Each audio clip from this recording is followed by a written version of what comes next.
You're good. Thank you. All right. Thank you for coming tonight. Please join me for the pledge of the flag. Pledge allegiance to the flag of the United States of America, and to the republic for which it stands, one nation, under God, indivisible, with liberty and justice for all. Thank you. Now, as I proceed, and we have another attendance sheet coming up. I do want to remind people that if you want to get specific questions that you have and that you would like a response to, please submit those in writing. It's on the top of our agenda to the board clerk, which is Amy Klein, and at her email, which is amy.klein@rccsd.org, so that we can get specific answers to specific questions. So I appreciate that. Do we have another sheet coming up?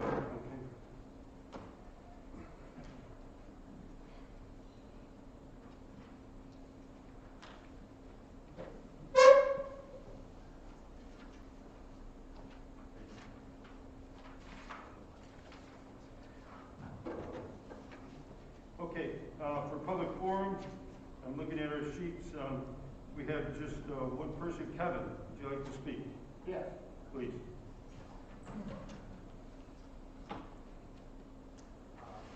My name is Kevin Now. I know most of the people in here. I'm coming as a parent for one. I have 3 children in the district, one in 9th grade, one in 7th grade, one in 4th grade. I graduated from Red Creek, chose to stay in the district. I've been a public educator for 27 years, so I'm kind of familiar with the way schools work and board work and all that. I was able to make it tonight. I didn't have some sort of board meeting of my own to be on. My concern first is I have a question about the facility use by non-school organizations, non-school sponsored organizations in the school district. I apologize for not sending that earlier. I wasn't sure I was going to be able to make it tonight until today I decided. So my question is, why has there been no approval of athletic facilities, at least indoor athletic facilities, granted to any non-school organization?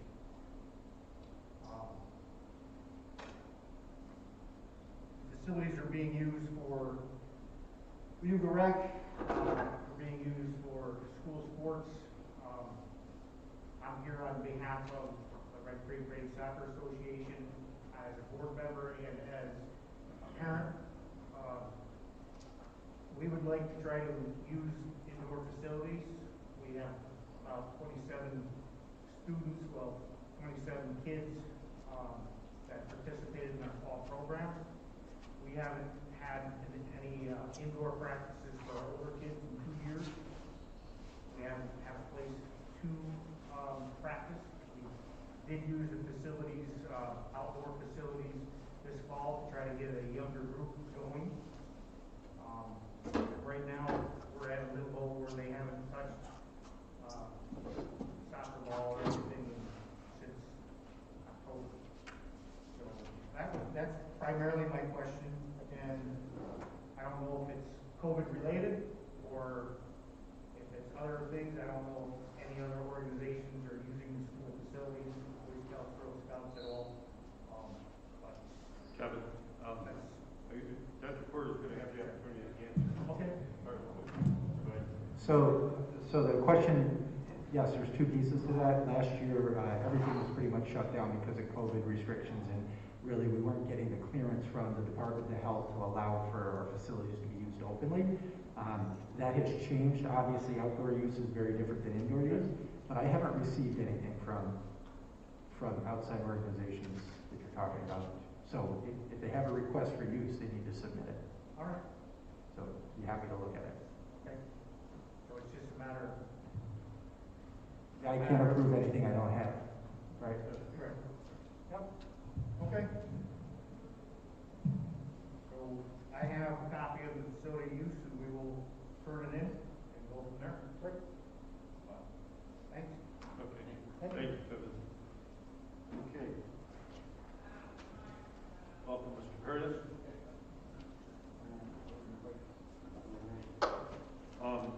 That was the only indication of persons wanting to speak. I appreciate that. So we're going to move forward with our minutes of the regular meeting. The regular meeting and under B, meeting, regular meeting and board workshop. Anybody? Do I have a motion for approval of any, either or both? Mrs. Cook? Both? I have a second? Second, Mr. Nodine. Any discussion, question? All in favor? Aye. Opposed? Abstain. And as we move forward, just because of the mask, you know, just, Mrs. Klein, are you able to gather all of our votes as we, okay. No, if we're blocking, you're black, or not able to see you here, thank you. Okay, we're moving on to the treasurer's report, or the financial report, excuse me. 1 through 3, treasurer's report, warrants, and internal claims audit. Do I hear a motion for any or all?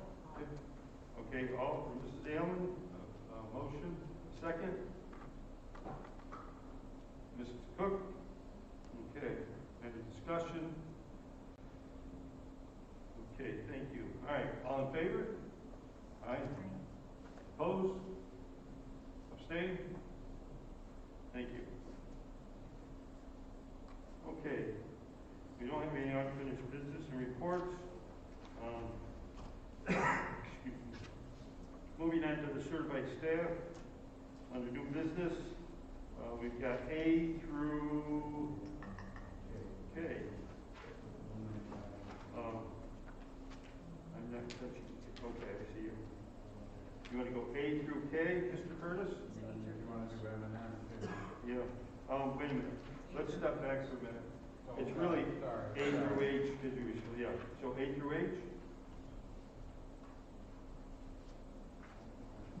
Let's let Mr. Curtis. No.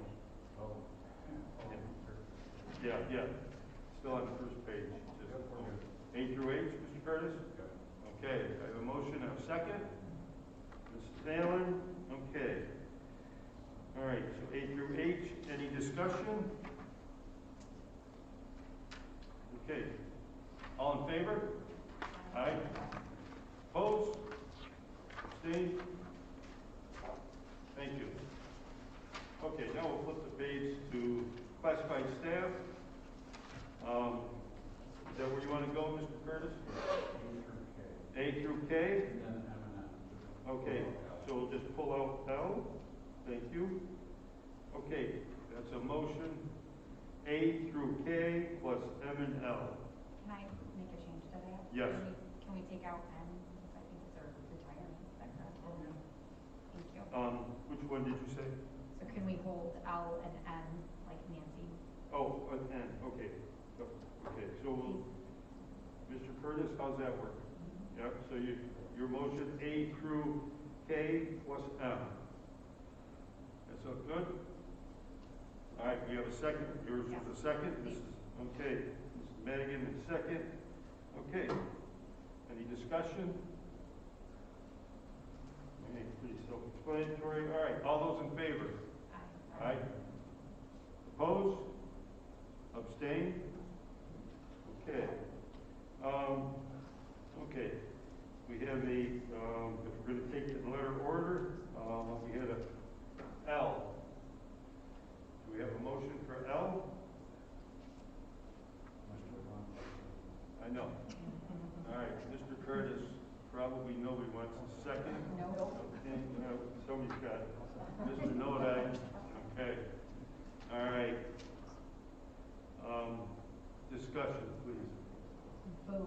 Boo, boo. I second that. Yeah, and for those that don't know, read what the, Yeah, so this is a motion for the resignation of Mrs. Amy Klein. So we're sad to see Amy leave. She has a great opportunity ahead of her, and I think some different different paths in life, so I think she's excited about that and heading back to her original place of employment, I think. So I've had the pleasure of working with Amy for the last 3 years, approximately. She's been with the district for about 6.5 years in the position that she's currently in. She is stellar. That's pretty much all I can say about Amy. She just is stellar with everything she does. She is probably one of the most professional people I've ever worked with in my career, and I can't say enough about her. So I'll be very, very sad to see her go. I think I might have said if she'd like to reapply for the position, she's welcome to. But it'll be sad to see Mrs. Klein leave. She won't be gone far because she does live in our community, but she will be attending and working in a neighboring district, and we're again sad to see her go.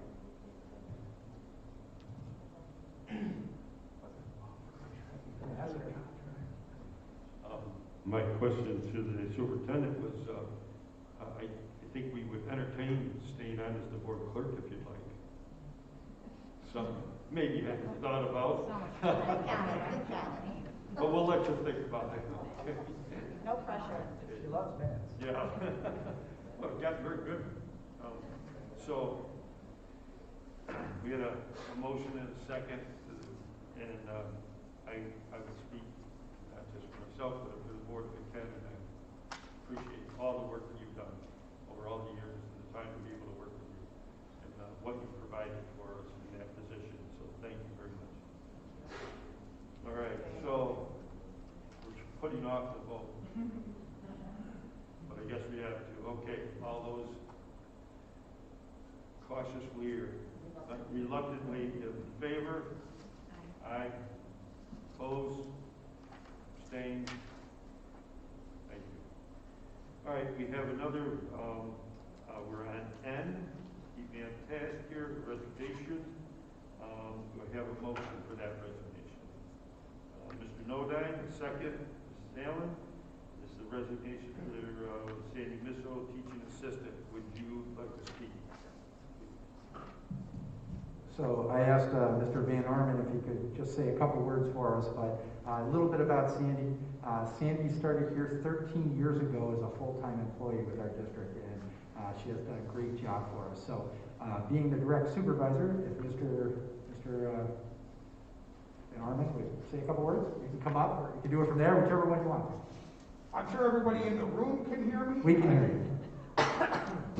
So yes, Mrs. Misso has been our math AIS teaching assistant for 13 years, mainly at the middle school, pushed into a lot of classes, provided a wealth of knowledge and pull-out services for many of our math AIS qualifiers over the years. Just a complete professional in every sense of the word, has an outstanding working relationship with all of our faculty and staff, super reliable, super helpful, and just an amazing niche because she has a math background as well. So serving the students with math needs, having somebody with that math background has been super helpful for all of our students. So good luck to Sandy in her retirement. She has lots of fun things to look forward to in her retirement, well-deserved retirement, and good luck to Sandy. Thank you. Thank you, Mr. Van Orman. Probably coming on to tax season for it too, right? That is true. Yeah. So, we have a motion and a second on that. We did, right? Okay, we did have a motion and a second. Okay. All those in favor? Aye. Opposed? Abstained? Thank you. Okay. We're down to number 3, and we've got numbers 3 through 13 under classified. I'll entertain any or all, or they're any part of. Did you look at it? I'll give you a motion for just 3. A motion for just 3, okay. Number 3 for the CSE and the CPSE recommendations. Okay, we got a motion for Mr. Madigan, a second for Mr. Curtis. Okay, any discussion? Anything we need to know? Terps? Good. All right. All those in favor? Aye. Opposed? Abstained? Thank you. All right, on number 4. 4 through 13 we have. Just 4? Okay. We have number 4, the middle school mathathon fundraiser. That's been quite an event for, remind me, Mr. Van Orman, how many years? Hold on, I'm scrolling down there. 21 Yeah, years? over 20, I believe, Yeah, speaking with Rich. So, a great event. Okay, so do I have a motion on that? Mr. Curtis, Mrs. Allen, got a second. So any more discussion to that fundraiser? Yes. Yeah, I just want to add for people in the audience, Mr. Pitts has really been the guy in charge of this for 20 some odd years. Last year, I believe it was, he hit up over $100,000 so for the St. Jude's Children's Hospital, which is excellent. Over that span of time, yeah, cumulatively. So last year, he had $8,992 for last year alone. So he's really looking to, I think, break 200,000. So Mr. Pitts has a few more years to go. Mr. Van Orman is on that and keeping him here. So we just want to thank Mr. Pitts for all of that work. It's a fantastic initiative, and we thank him for it on behalf of Rayford. Yeah, it's a great community service action. So great job of Mr. Pitts. All right, we got a motion and a second. Any more discussion? Okay, all those in favor? Aye. Opposed? Abstained? Okay, thank you. All right, we're at number 5. 5 to 13. You keep selling them out, keep selling them together, whatever you want. Yes. I'll give you a motion for 5. A motion for 5 for the bid award, masonry restoration contract. Okay, I got a second. Mrs. Cook? Okay, any discussion? I have a question. Yes. I don't understand, and I'm trying to talk louder because people are complaining they can't hear us, so. I don't understand what the point of the base bid and the total being the same number is. I guess I don't know what that means. So yeah, the way it works is when you put out for a project, you have multiple areas that you're putting out for. So your base bid is your major part of the project, and then you put in alternatives. So you'll have alternative 1, alternative 2, alternative 3. The reason that they're the same here is because we've removed all the alternatives. This is a capital outlay project, so it's a $100,000 project or less. So we can spend up to $100,000. There's a lot of costs that are just, I think it's 15%, I think, Bill, that is your architect fees and your legal fees and those types of things that are built into it. So you have approximately, on average, about $75,000 out of a project of actual construction. So this project has about $65,000 or $75,000 worth of brick repointing and back at the middle school, and that's what that's for. So there were originally some alternatives that would have been added into that. They've been removed to get to that dollar amount that we need to be at. Why? Why do we need to be at that dollar amount? Because we only approve a $100,000 project a year for a capital outlay. I guess I'm confused. So the $62,000 is architectural fees? $62,000 is actually the work, if I don't have it in front of me, but. Well, I'm just, the difference between what's on here and the 100,000, that's what Yeah, I'm so you approve up to $100,000 per year. So why? So it doesn't have to be 100. So that was my only yes. question. Why are we not keeping the alternatives if we have the money? Because they would exceed the 100,000. So if you have a $62,000 project and then 15% on top of it, you don't have room for a second project? So 15% on this 38 plus any of the alternatives would have knocked us. Correct, yes. Thank Yep. you. Good. And this is for the bus garage. No, this is for the middle school, the back of the middle school, reappointing the brick, I believe. Is that what you have in front of you? No, this was open at public. In the bus garage. Bus Yeah, garage. that was the place we opened the bids. Okay, so we have a motion and a second. Discussion. All right. Any more discussion? All right, all in favor? Aye. Aye. Opposed? Abstained? Thank you. All right, we're on number 6. Do I have a motion for 6 and anything more?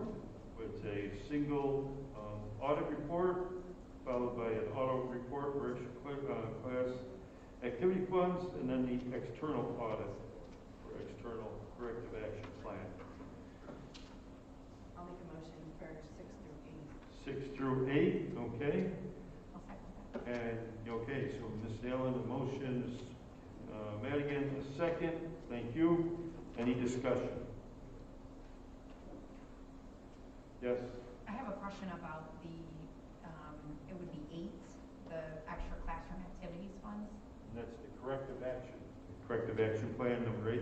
Yes. Okay. I just have a question about how it's laid out on page, I don't know, whatever the page is that's titled extra classroom activity funds. So what is, can you explain what happens to these funds after the graduating class has passed through? Mention that, or you want me to? I believe it goes to student council. Once everything is paid, once they're, sometimes I'll have the class pay whatever's left over, then it's transferred to the student council, which isn't, but it stays in the end. That makes sense. And it really kind of depends on which account you're talking about. I'm just looking at the classes, so So I'm like looking the- at a like balance. the senior class, Correct. yeah. So that's what Bill is referring to. It would drop back into, So the class of 2021, once all of their bills are paid, let's say there's $500 left in that account, and that'll move to student council, and then they'll use it for whatever they want to, or they'll donate it to them. Okay, crazy question, but what are they still paying for? There could be bills coming in graduation, there could be, A year later? but the lots of things. Every once in a while, we keep them open about a year, and then we do a transfer. Okay, Once we close it, then student council is going to have to pay their bills. okay, And it's going to get a little messy from obviously. okay, yeah, so usually you have about a year window after, in order to close out the account. So the Okay. goal is to deplete that account as much as possible, right? So if you're the senior class, you want to deplete it as much as you can with your class, and anything left over, that's what he's talking about rolling. yeah, I was just asking because I know that there were other avenues that were looking for funding, and I didn't know if those were options for those accounts. So if we were weak on Operation Graduation or something like that, if they were given the opportunity to fund those. Yeah, so there's a student management piece of that, so they have their managerial, their officers. Oh, yeah, I just figured They- after they graduated, they probably didn't care as much. Right. They should technically do that before they. Okay, thank you. All right, good. We got a motion and a second. Any more discussion to that? That was number 6, 7, and 8. All right. All those in favor? Aye. Aye. Opposed? Abstained? Thank you. Okay, flip the page. We're at number 9. And 9, 10 are both declaration of surplus property, chairs, and textbooks, respectively. Do I have a motion for those? No. Mrs. Cook, any second? Which ones were these? Yeah, which ones did, 9 and 10? Yeah, you're for 9 and 10, right, Sue? Yep. Okay. No, I couldn't hear you, I'm sorry. Okay, thanks. We have a second from Mrs. Madigan. Any discussion? What's that?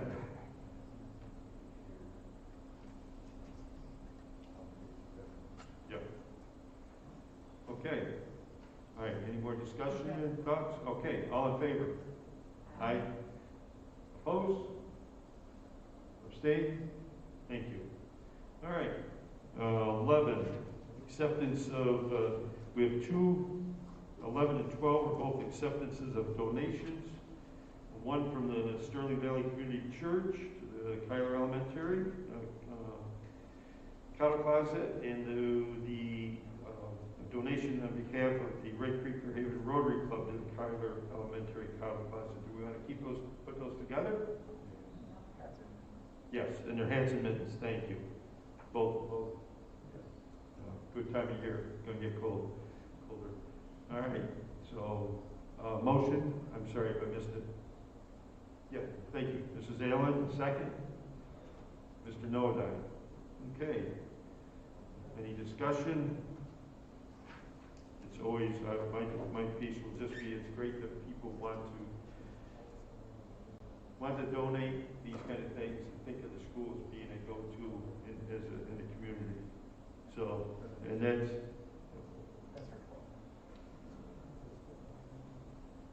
well, we're doing 11 and 12 right now. Yeah, and that donation, number 12, Mrs. June Smith from the Rotary Club, Red Creek Fairhaven Rotary Club, helped facilitate that along with Mr. and Mrs. Tom Mauricio. So, you know, those will be well received. Okay.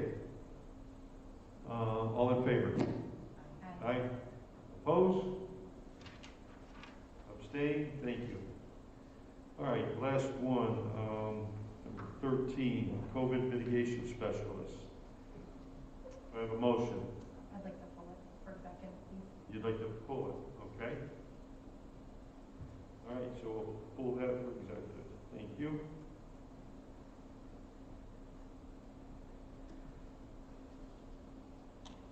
All right. We're now to the point of correspondence to the budget review estimates for 22-23. So, Mr. McDonald? Yes, what you've got is again, very preliminary. What I put together is a very preliminary 22-23 revenue estimate. There's 2 pages. One is the state sources, and the other you'll see are the local sources. Let me start out with the state sources first. They are they're the usual, the foundation aid, our services aid, the hardware, software. On this page, I kept everything exactly the same as the current year, except for the COVID stimulus. I did not include that. I did the rollover by design because we didn't have the numbers at the time when we were putting this together. Late last night, the governor did release the numbers, and I can share some of them with you that would make sense. The difference between what we received this year and what we're anticipated to get next year is about $1.6 million. Sounds like a lot, but a majority of that money we had to spend money to get it. BOCES aid, high-cost aid. Our foundation aid increase for the 22-23 year is only about $369,000. So it's a 3.3% increase. Is the unencumbered aid that we're going to get for the following year. Now, the executive budget is not the final budget. The legislature does have the opportunity to increase that a little bit, which we're hoping and anticipating will happen, but not by much. So, are there any questions on the state sources side? Yes. I have a question. So there's nothing for pre-K? Nothing, when you say nothing? I don't see any dollar amount. Yes, the Universal Pre-K is a grant. Okay, so this wouldn't be, No. right? No, because this is general fund, and that grant money comes in through the federal fund. Okay, I was just, Yeah. I didn't understand because it was on here and it was blank. Yeah, that's when we pulled out. Okay, I pulled that out a couple of years ago, and I should have pulled that line item out. okay, I'm easily confused. Nope, So, I understand. the next line on there, I guess I'm not familiar with the federal medical assistance percentage. Can you explain that? That's Medicaid. That's the money that will be, the money that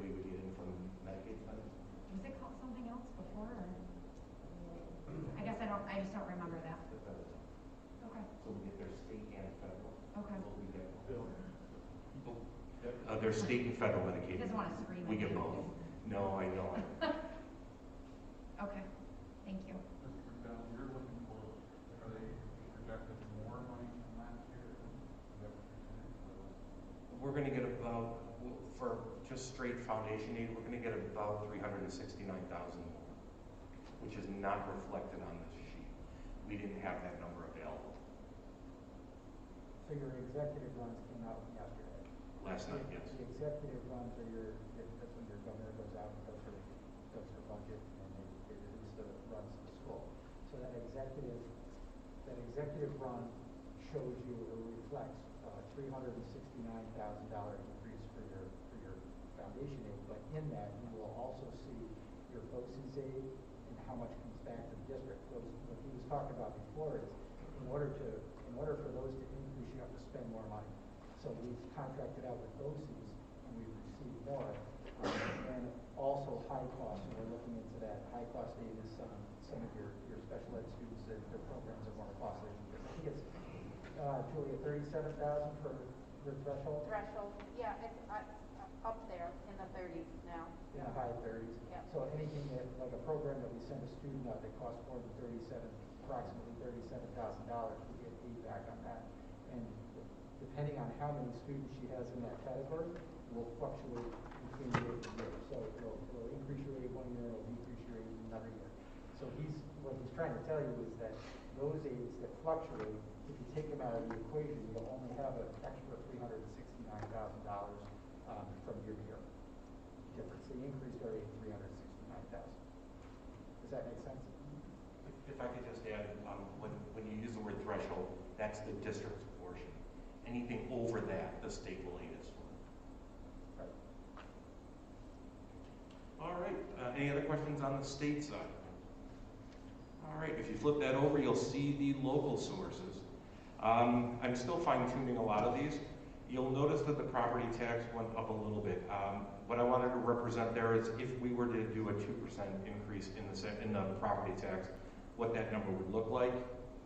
There were a couple of things that I pulled out. The revenue for the international student program, for the tuition and the coordinator. We haven't had that in a couple of years due to COVID, so I removed that as a revenue.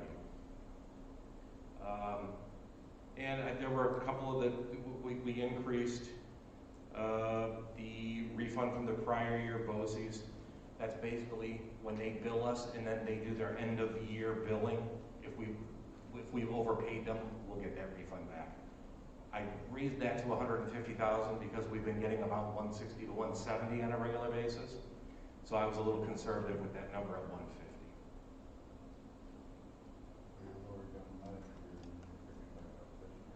Yes. When I did it last year, I wasn't sure if the previous few years were an anomaly, so I kept it low. Now I'm going to bring it back in line with what it's been. You'll also notice that the county sales tax I raised by $10,000 as well. I'm not familiar with this. Day school tuition of other districts. That is, if we bring in students from another district, that they'll pay the tuition, and that tuition is paid to the school. We count that as a revenue.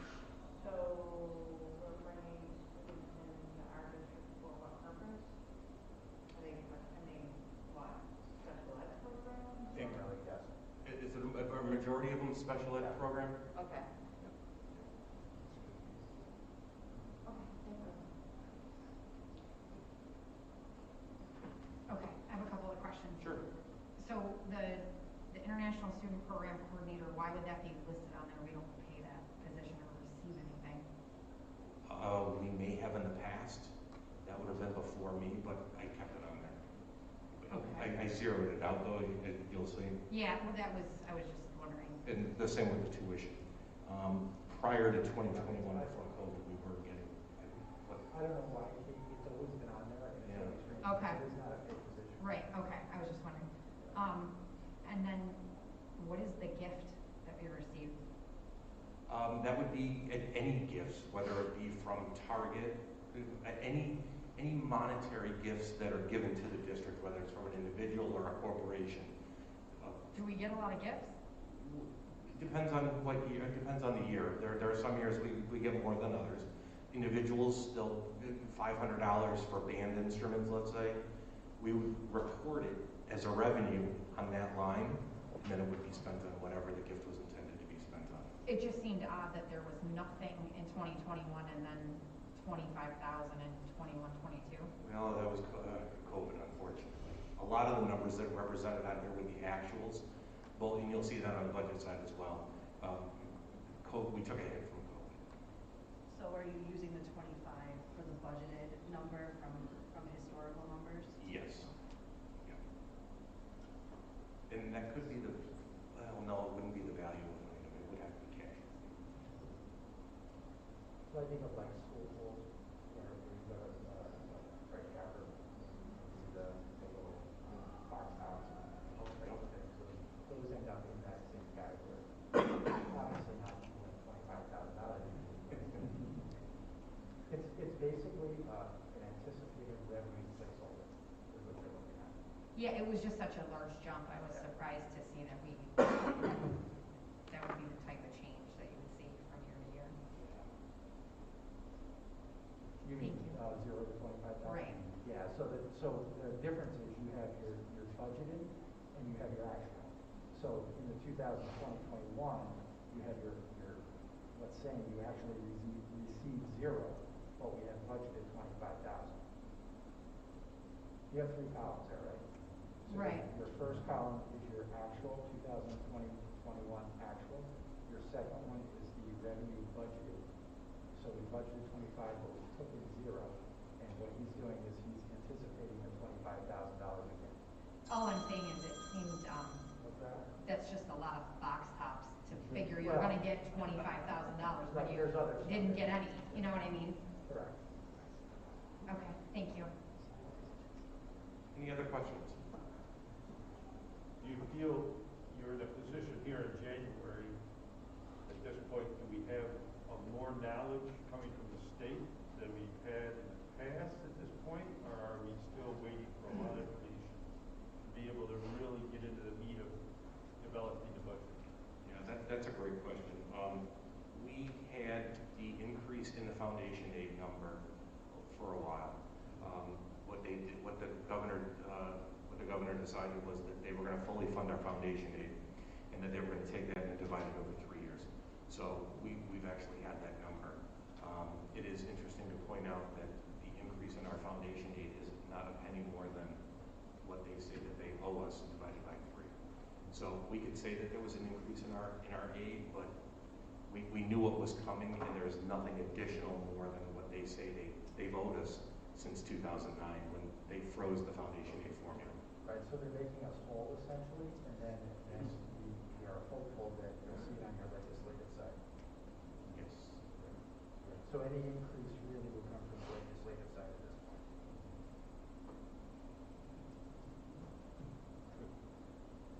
Any more questions? Thank you. Thank you. Okay, Superintendent's correspondence reports.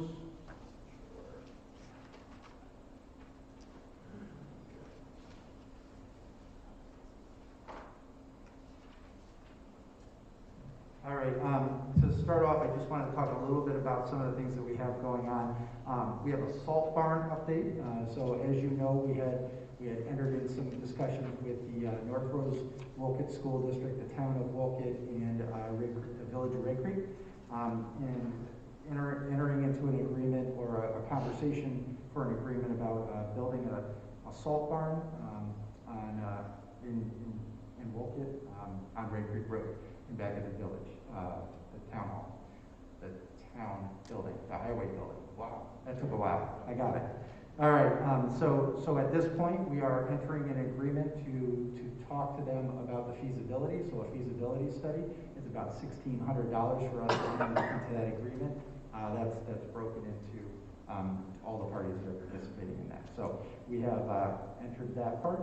We're really looking into moving forward that project if the feasibility study comes out positive. We have a building project, as you know, district office renovations. They are on track and anticipated for completion in May. There are some delays that we are anticipating. They are usually products being shipped. For example, door jams and actual doors and hardware and those types of things. But we have enough lead time. We believe we're moving forward in a good manner on that. If you get a chance to go down there, they're doing a very nice job. They're finishing, or they were working on the heating and cooling system today, and they have done a lot of sheetrock and framing and electric, so there's a lot going on down there. It looks really good. That will give the board a room that will be used for board meetings, or anticipated to be used for board meetings, designated to the board, not an office. And during the school day, it will be used as a kind of conference center. So if somebody needs to sign it out, they can sign it out and use it for meetings, or if there's maybe a special ed needs it for testing or something like that, they can sign that space out. Professional development as well. Yep. As far as student support, we have entered a contract with a paper company. It's called Paper Company. It doesn't sell paper. It's an online chat-based platform to provide students with tutoring. It's educators who will be providing the tutoring, and it's basically like a call center. So the best way to describe it is a student has a problem with a math problem that they're working on. They can call the call center 24/7, so they can call them at any time, and there will be a live person that can assist them with that problem. So a lot of schools in our area have reached out and entered into these agreements specifically because of some of the gaps created because of COVID, but also because it's a pretty good tool to help students succeed when they're struggling a little bit. What's the name of the tool? It's Paper Company. Paper. You remember that full name?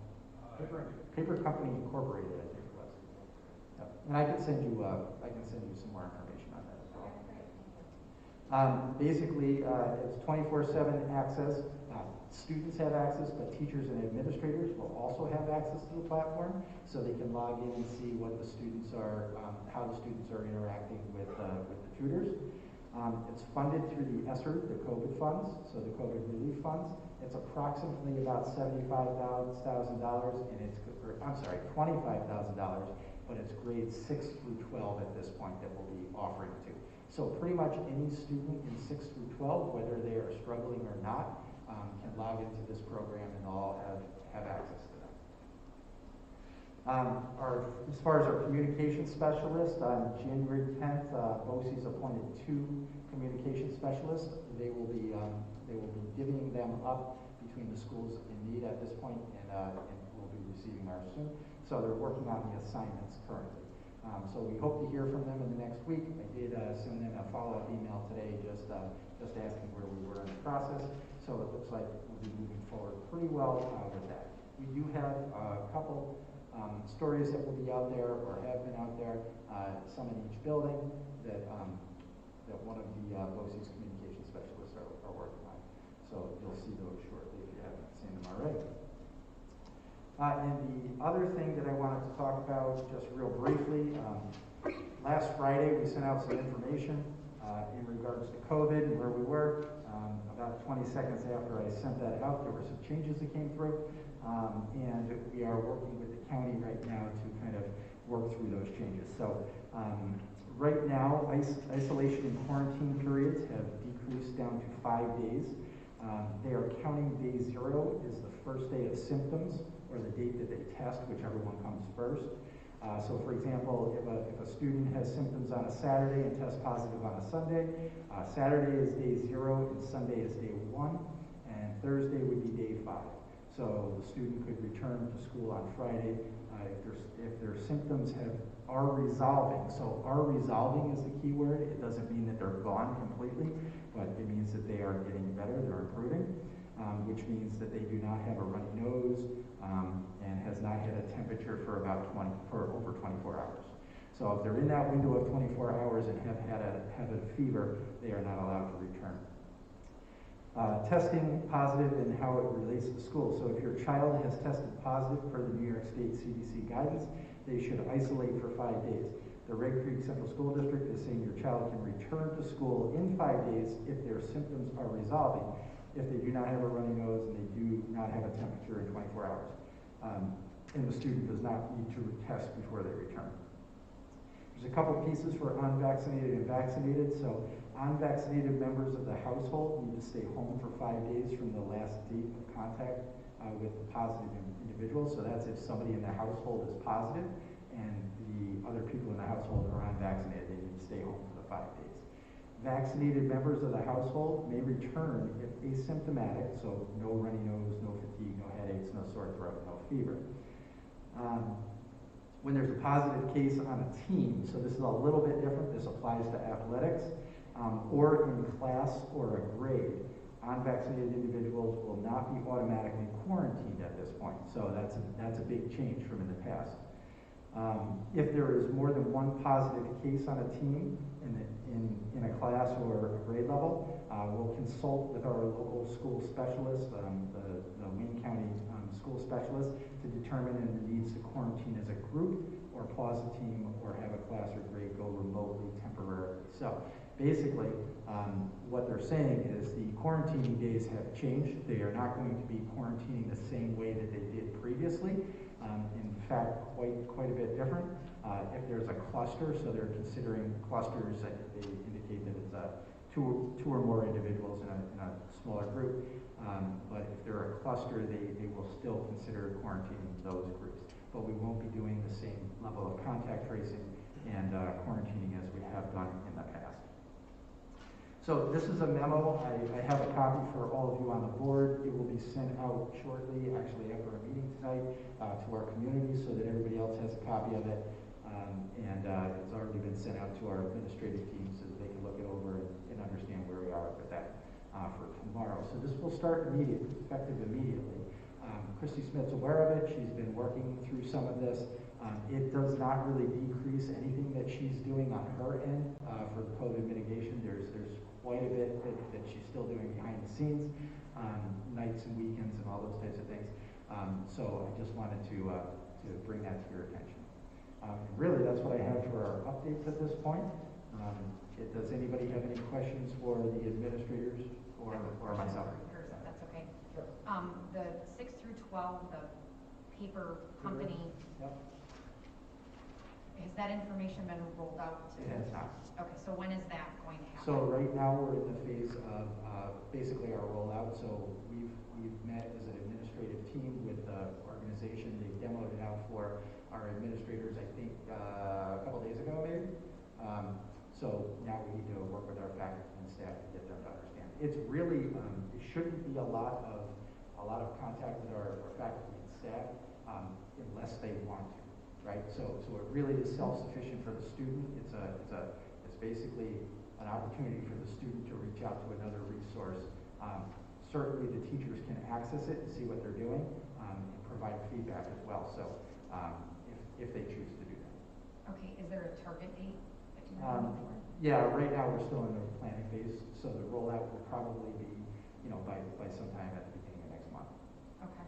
Yep. And then, is there an opportunity for kids that don't have internet access at home or something to use this here in school? Yeah, Are we offering time? if they have a study hall, they can log in at any time and, just. Okay, are we still offering the hotspots? We do have hotspots, yes. Yep. Okay, thanks. Okay, question. Go ahead. Larry? There is it. Yeah. Yep. Larry, when we change out a smart board, and I see we do flat panels now, Yep. is there training with those?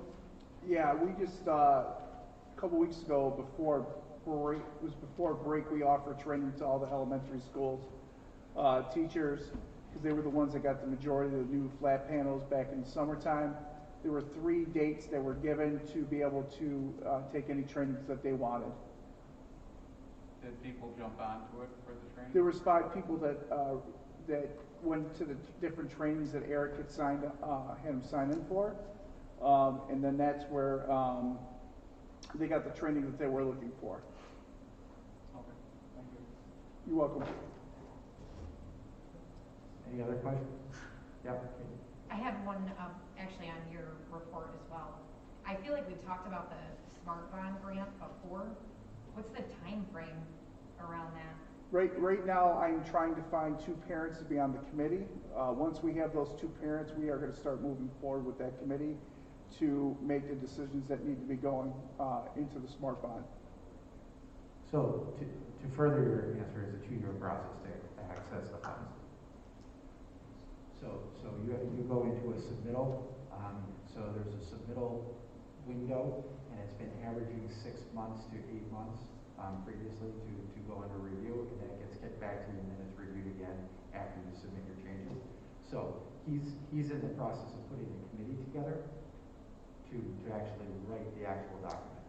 I was actually talking more about the time frame in forming the committee, because maybe I'm the only one that remembers this, but I thought that we had talked about this committee being formed in past meetings, and so I was just kind of surprised. I didn't know if it was because of lack of involvement, or it just isn't a pressing thing because we can't move forward.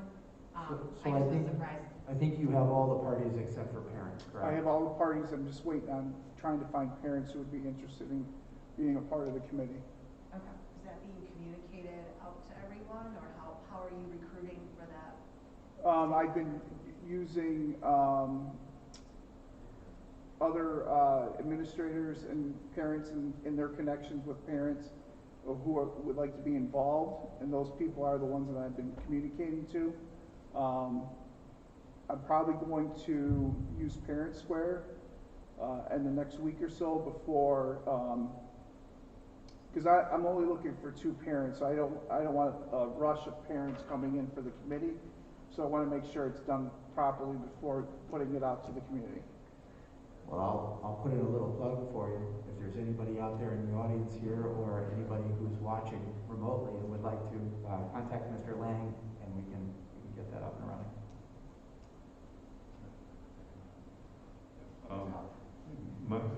One question is, I don't know if this Mr. Lang can answer this or yourself. Is there a sunset on that smart board grant?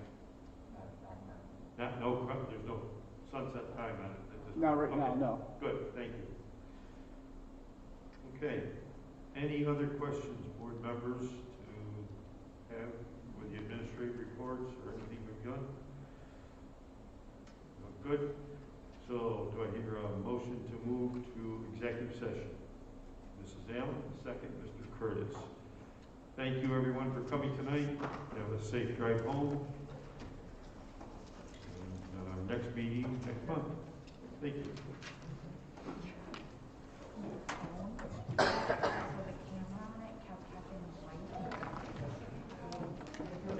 was gonna do this, and then Joe just doesn't want to make eye contact with me. And it was funny because he came back and it would be like, and then it would be totally fine, but it was funny. So I'm like, is he trying to get my attention? Just be like, hey, wake up.